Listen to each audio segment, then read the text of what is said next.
किसान भाइयों का बड़ा भारी नुकसान यहाँ पर हुआ है। फसल पूरी तरह से जल करके राख हो गई है।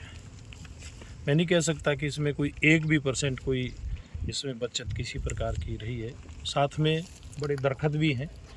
ये तो अच्छी बात है, परमात्मा की कृपा से मकान जो हैं वो आग की भेंट में चढ़ने से बच गए हैं। पशु भी यहाँ खूब बड़ी संख्या में हैं, तो नुकसान की तो कोई कमी नहीं है। बहुत भारी नुकसान है। साथ में फसल का भी नुकसान है। साथ में जो गेहूँ कटी हुई थी उसका जो भूस बचा हुआ था या तूड़ी जिससे बननी थी, वो भूसा भी पूरी तरह से जल करके राख हो गया है। बड़ा नुकसान है।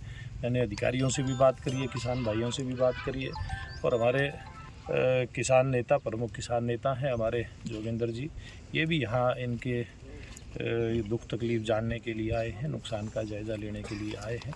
मैंने एसडीएम से, अन्य अधिकारियों से बात करी है कि किस प्रकार से भरपाई इसकी हो सकती है, क्योंकि अब इतना नुकसान, क्योंकि ज़्यादातर ये भी जानकारी है कि इस बार किसान ठेके पे लेकर के भी करते हैं, यानी कि बहुत भारी नुकसान है। सरकार से बात करके कैश की भरपाई उसका उनको प्रबंध करने का प्रयास करें। सर, एक मांग उठी है, जैसे बीमा फसल का कर जाता है, के अंदर आगजनी की कोई उसमें क्लेम मिलता, क्या सरकार? देखिए, नहीं मिलता। मैं अपनी तरफ से भी मैं चिट्ठी लिख करके सेंट्रल गवर्नमेंट को, स्टेट गवर्नमेंट को आग्रह करूंगा, और जो भी इसमें प्रयास होगा कोशिश करेंगे भी ज़्यादा से ज़्यादा भरपाई इसकी हो, और इस प्रकार के नियम भी बने जिसके तहत भविष्य में इस प्रकार की कोई घटना होती है, कम से कम किसान की भरपाई उसमें हो। क्योंकि जी के शर्तों में बहुत सारी फसलों का जो बीमा होता है, उस बीमे में ओलावृष्टि हो जाती है, किसी और कारण से हो जाती है, बल्कि प्रयास करके हम जैसे किसान संगठनों ने प्रयास किया था, जो